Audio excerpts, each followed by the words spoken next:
promoting dialogue. It's midday in Dakar, Monrovia and Accra, 1 o'clock in Abuja and Porto Novo. Good afternoon and many thanks for staying tuned to West Africa Democracy Radio, broadcasting on 94.9 FM and around the world on wadr.org. Welcome to Newslink. Here are the top stories. Burkina Faso drops 4 places on the list of neglected displaced crises in NRC's 2024 index. Among the root cause of the crisis, you will find the level of armed conflict, but also climatic shocks and resulting in food insecurity. But one other consequence is the lack of access to education services for the children that have been displaced. Senegal and Sierra Leone agreed to strengthen cooperation and improve regional trade. Liberia returns to the UN Security Council for the first time since 1961. This new chapter in our global engagement presents opportunities for growth, collaboration, and progress. I call upon all Liberians to embrace this moment, work together to build a brighter future for our nation and the world. Nigeria steps up efforts to fortify health system against future epidemics and pandemics. Details of these stories and more coming up shortly. Please stay with us. Christopher Aticho with Newslink. Many thanks for joining our broadcast and a warm welcome to our listeners in the sub-region and beyond.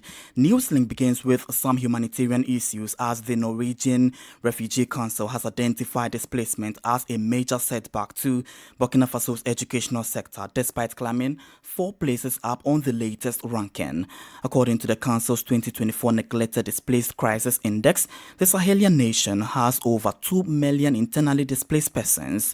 Cameroon emerged as the highest on the index globally, with Ethiopia, Mozambique, Uganda and Mali all in the ranks. Declining humanitarian funding, media attention and effective political engagement to end conflict were emphasized as prime causes of the neglected displacement. Sankole Janko reports. Annually, the Norwegian Refugee Council (NRC) publishes a list of the 10 most neglected displacement crises in the world, with the aim of throwing the spotlight on these countries that suffer the crisis, yet do not get the attention of international diplomacy, adequate humanitarian assistance, and media publicity. According to the 2024 report, Cameroon now ranks first on the world's most neglected displacement crisis index, while Ethiopia ranks second. Mozambique, which features for the first time, is ranked third. Burkina Faso, which topped the list for the previous 2 years, now ranks fourth, closely followed by its Sahel neighbor, Mali, in the 5th ranks. Uganda, Iran, Democratic Republic of Congo, Honduras, and Somalia follow in 6th, 7th, 8th, 9th, and 10th rankings, respectively. Regional Program Director of the Norwegian Refugee Council, Anne Trehondat, highlight the impact of the crisis Burkina Faso's educational sector. On Burkina Faso, we have highlighted the impact of the crisis and of the displacement on the access to education. That's one of the consequences of the crisis, but definitely not a root cause of the crisis. So among the root cause of the crisis, you will find the level of armed conflict, but also climatic shocks and resulting in food insecurity. But one other consequence is the lack of access to education services for the children that have been displaced because of the conflict. And Trehondat further called for a collective effort and support from the diplomatic community to provide humanitarian assistance to displaced communities.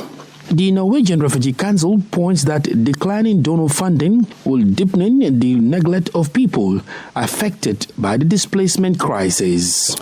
Sankole Janko filed the report, but there is more in this latest index in the second half of the news. In other development, as part of a tour of West African nations, the Senegalese Prime Minister made a stopover in Freetown, the Sierra Leonean capital, on Tuesday. Ousmane Sonko was welcomed by President Julius Maada Bio at the State House after departing Guinea, where he engaged officials during his 48 hours working visit. Joined by government officials from both countries, the two leaders underscored the need for improved regional collaboration in the areas of trade, security Security and Human Development. Edit reports. The Senegalese Prime Minister, whose first stop in his regional tour was Côte d'Ivoire, made his way to Sierra Leone on Tuesday after a productive engagement with military authorities in Guinea on Monday. Ousmane Sonko's message in all three regional capitals, Abidjan, Conakry and Freetown, centered on regional cooperation, peace, security and economic independence. Seated adjacent to the Sierra Leonean president, Sonko addressed the conference, including representatives and ministers from the two countries.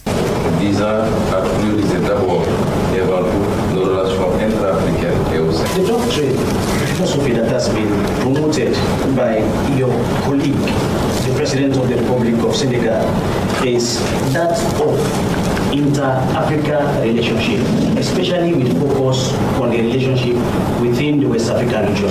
Monsieur le Président, sur les trois défis majeurs du continent africain et de notre région. Excellency, the challenges in West Africa, security, instability, and others are issues that are of central concern, and to resolve them, we would like to extend our hands to our colleagues in the Soviet. President Julius Maada did not hesitate to acknowledge Senegal's pragmatic role in fostering regional peace and stability, especially in reconciling the AES and ECOWAS. We have great potentials between our two countries, but we have not used the synergy which can flow from exploiting those possibilities so that we can, within the region, maybe 700 kilometers away and 1 hour by air, use that to the benefit of our people. So this is intentional, this is deliberate, and this is an attempt to link the two countries so that we can enjoy the potential we have in Africa. Discussions were held on strengthening bilateral relations between Senegal and Sierra Leone in several areas. Sonko, however, concluded with a call for the actualization of the Freetown Maritime Corridor to boost trade, which he believes is a catalyst for regional growth. Liberia on Tuesday secured a non-permanent seat on the United Nations Security Council for the term 2026 to 2027, marking its first return since 1961. In a resounding show of support, Liberia ran unopposed and garnered 181 votes, far exceeding the required 128. Liberia was elected alongside the Democratic Republic of Congo, replacing Sierra Leone and Mozambique, whose term ends in December 2025. Set to take office in January 2026, Monrovia's return to the global diplomatic stage offers a unique opportunity for the nation to contribute to international peace and security over the next 2 years. WADR's Monrovia correspondent Abraham Parker reports. To celebrate this milestone in Liberia's history, high-ranking officials, including ministers, lawmakers, and other cabinet ministers gathered at the Ministry of Foreign Affairs in Monrovia. President Joseph Boakai addressed the audience and expressed gratitude to all Liberians for their unwavering support. The head of state said, Liberia once again stands in the League of Nations to contribute to global issues. This new chapter in our global engagement presents opportunities for growth, collaboration, and progress. I call upon all Liberians to embrace this moment, work together to build a brighter future for our nation and the world. Liberia's Foreign Minister Sarah Beslow Yanti asserted that Liberia's election to the Security Council reaffirms the nation's commitment to global peace and stability. We believe Liberia will serve its cause on the Security Council, a nation that has brought so many democracy, a nation that has been there for so many countries. It is late, actually. We should have had this a long time ago. The Boakai region had, since its inception, advocated and campaigned for a seat at the UN Security Council. Liberians from all walks of life, both at home and abroad, are celebrating this historic achievement. According to them, it serves not only as a reminder, but a determination of the strength and resilience of the Liberian people after decades of civil unrest. Monrovia was last at the council in 1961. For Newslink on WADR, Abraham Parker, Monrovia. More stories coming up on West Africa Democracy Radio. Newslink continues. To some economic-related issues, particularly in the Sahel region in Mali, the National Transitional Council has adopted the law establishing a mobile phone support fund. Since its implementation last February, more than 10 billion CFA francs have been raised. This measure by the Malian government aims to finance development projects and improve the living conditions of the population. Let's join Francis Boniface for the details. The support fund, approved by the members of the National Transitional Council, should last at least 5 years and will be renewed if necessary, according to the government. Those funds include specific levies of 10% on credit purchases and 1% on financial transactions. As of April 30, the amount collected from telephone operators totaled more than 10 billion CFA francs. This amount will be used to finance development projects, particularly infrastructure, and to ensure better living conditions for the population. Moussa Alassane Diallo is the Minister of Industry and Trade. The only thing that is for us at the government is the pedagogy, communication, information and awareness of the population on the well-founded of all these decisions that are taken. Because today, the fiscalization of our economy is at 15.6% against an authorized of 20% per month. So we have an economy that is today under-fiscalized. The money must accept to mobilize and take charge of their development. What remains today constant is that.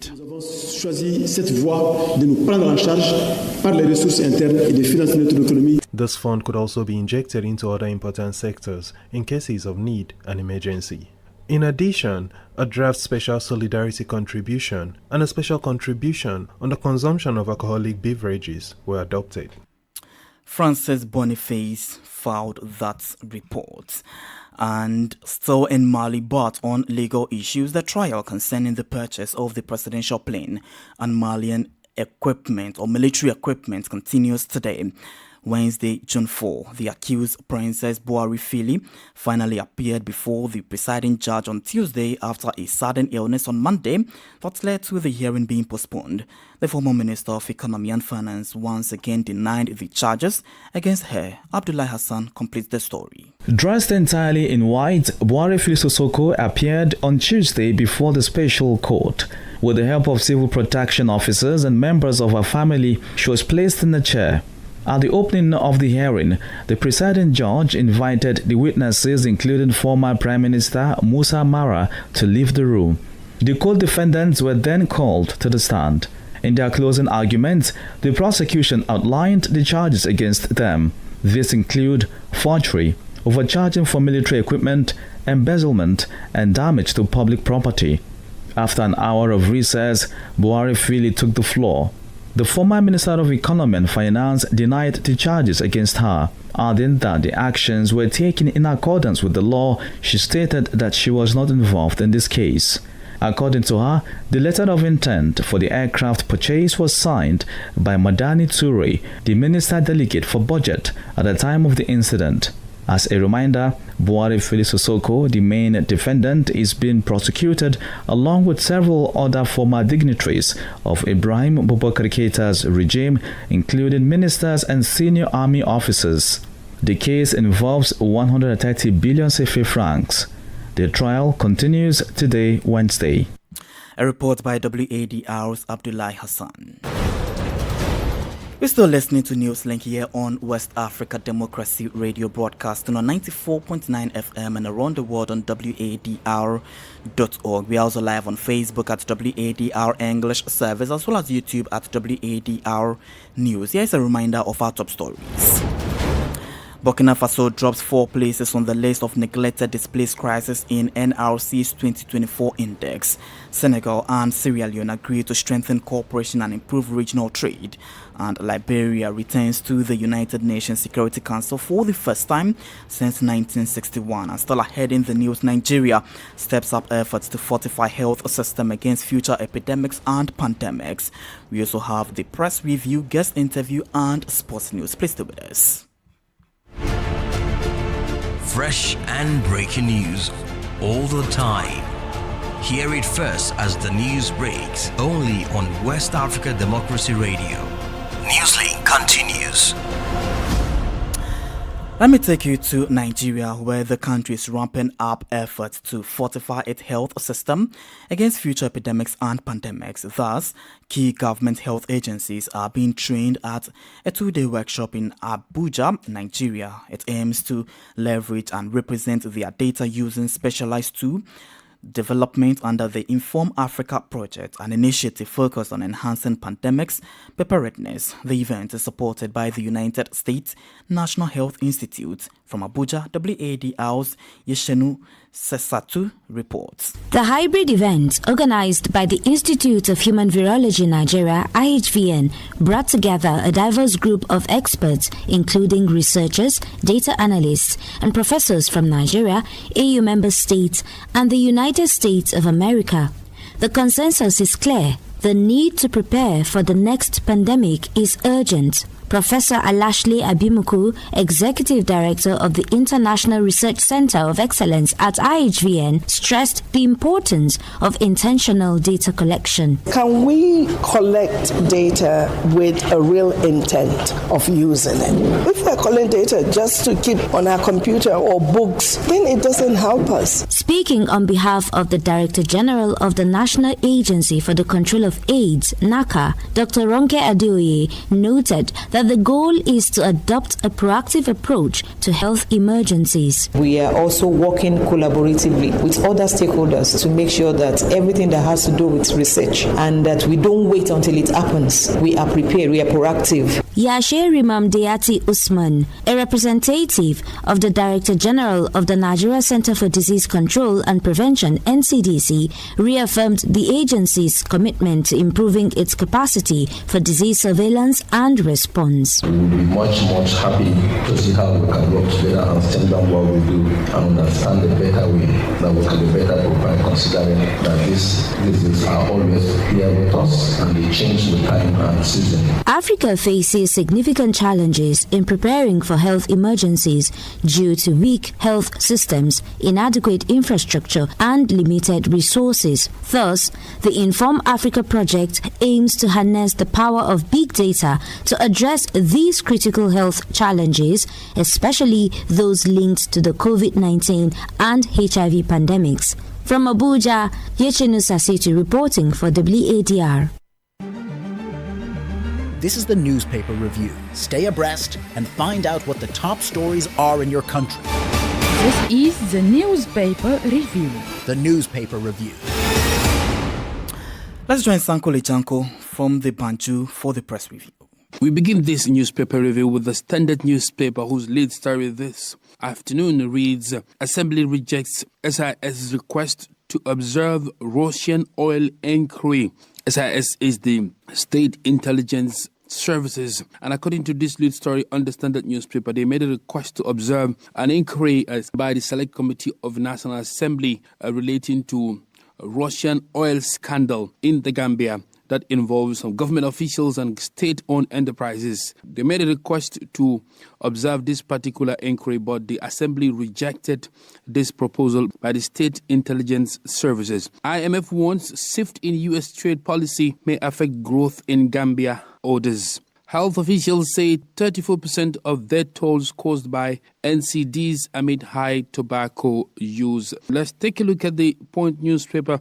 The lead story on the Point newspaper for today reads, Witness explains how alleged robbers shared $400,000, bought pistol and ammunition. This other one reads, the prosecutor says uncle instilled fear in pregnant niece. This one reads, Gambia marks ECOWAS Golden Jubilee, reaffirms resolve to regional integration. And this other one reads, Gambia launches first genomic center of excellence. We move on to the Fourier newspaper, and the lead story on the Fourier newspaper reads, Gunjur's Bolonfenyoto Lagoon allegedly threatened by waste discharge from fish meal factory.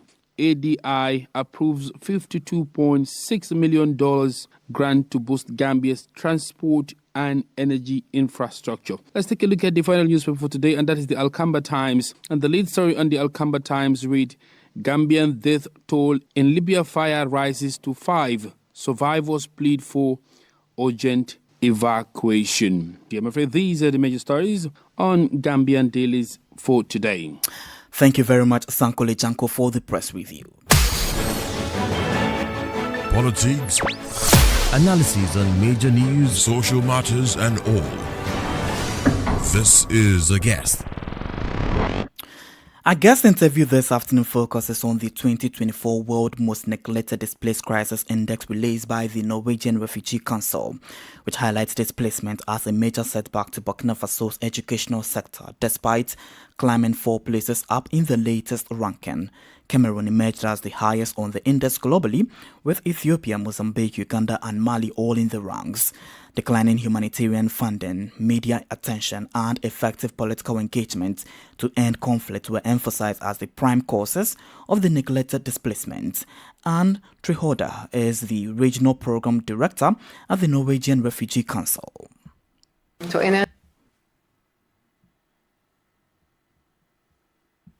We begin this newspaper review with So NRC Neglected Crisis Report for 2024 brings Cameroon at the first place in the ranking. That's not the first time, actually that's the third time in 8 years that Cameroon ranks first in terms of most neglected crisis in the world. That was already the case in 2018 and 2019. When it comes to Cameroon, the main reasons are that so Cameroon is impacted by 3 different humanitarian crises in 3 different regions of the country, now experience a quite large scale of internal displacement, with more than 1 million people being internally displaced, but also more than 500,000 people being refugees coming from Nigeria, Central African Republic. Cameroon is a perfect example of totally neglected crisis because it brings very little attention from diplomatic actors. So media attention and then diplomatic engagement plus humanitarian assistance, if these 3 elements fall short in specific countries, then it means that it obviously falls within this particular range. Again, one is to talk about Burkina Faso. Burkina Faso's issue is quite peculiar because it happens to do with matters of education. So Burkina Faso, I think, is one of the countries in the region most affected by internal displacement. It's more than 2 million people that have been internally displaced because of the crisis. So on Burkina Faso, we have somehow highlighted the impact of the crisis and of the displacement on the access to education. So that's one of the consequences of the crisis, but definitely not a root cause of the crisis. So among the root cause of the crisis, you will find the level of armed conflict, but also climatic shocks and resulting in food insecurity. But one other consequence is the lack of access to education services for the children that have been displaced because of the conflict. So going forward, how could we resolve some of these internally displaced issues happening in various countries, and how could the diplomatic community also engage further to resolve and then ensure humanitarian response to some of these both internally displacement and then refugees as well? Yeah, so actually that's the whole purpose of this report, is to increase the level of attention on this neglected crisis and mobilize efforts from I would say the different sides of stakeholders that could bring some support. And I mean, definitely that should be a collective effort from diplomatic actors that, for many of them, could, by paying more attention, support the solving of some conflict.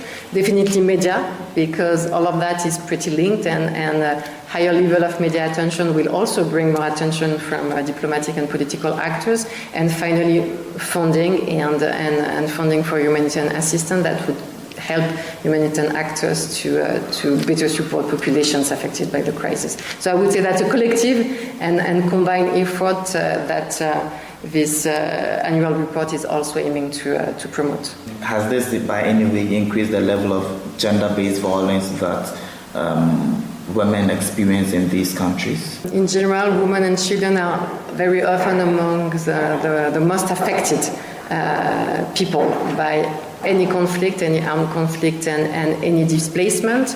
Protection is also often among the less funded sectors among the different sectors. We are quite concerned that due to the overall reduction in humanitarian funding, actually the level of response to gender-based violence could even decrease.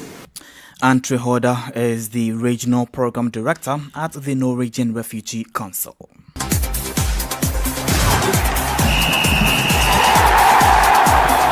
And anytime you hear that whistle, it tells you that it's time for sports. And Sankole Janko joins me in studio for the details in the world of sports. Sankole, yes, what's happening in the world of sports? Good afternoon, Christopher. Let's begin this is sports with women football, because Nigeria's Super Falcons secured a moral boosting 2-0 victory over the interminable Lions of Cameroon in a friendly match held on Tuesday at the MKO Abiola Sports Complex and Abeokuta.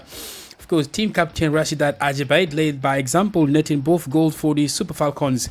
The friendly is part of preparation for the 13th edition of Women's African Cup of Nations WAFCON, scheduled to take place in Morocco from July 5 to 26. Elsewhere, Egyptian President Abdel Fattah al-Sisi has praised the Pyramids FC following their landmark victory in the CAF Champions League, calling it a proud moment for Egyptian sports. Pyramids FC claimed their first ever CAF Champions League title on Sunday with a 2-1 win over South Africa's Mamelodi Sundowns in the second leg of the final held in Cairo. The result sealed a 3-2 aggregate victory for the Egyptian side.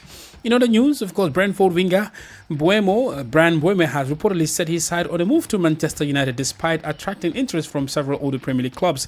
The according to multi-source, indicated that the 24-year-old Cameroon international views United as the ideal next step in his career. Mbeumo is said to be drawn to the club's statue and the opportunity to be part of their rebuilding project aimed at restoring their place at the top of English football. And interestingly, the International Football Association Board, IFAD, the body responsible for football's laws, has now stated that if a player unintentionally makes 2 kicks when taking a penalty, the kick must be retaken rather than invalidated. This comes following a controversy over a disallowed penalty by Julian Alvarez during Atletico Madrid's Champions League round of 16 clash against Real Madrid. I'm sure you remember that game. During the tense match shootout, VAR revealed that Alvarez's left foot had made a slight contact with the ball just before it struck. Indicating that it's a kick. It is exactly, and because of that, Alvarez scored the penalty, but it was chalked off, and Atletico lost the shootout and they were out of the Champions League. But now the rule makers are saying that if these situations occur intentionally, the penalty will be retaken.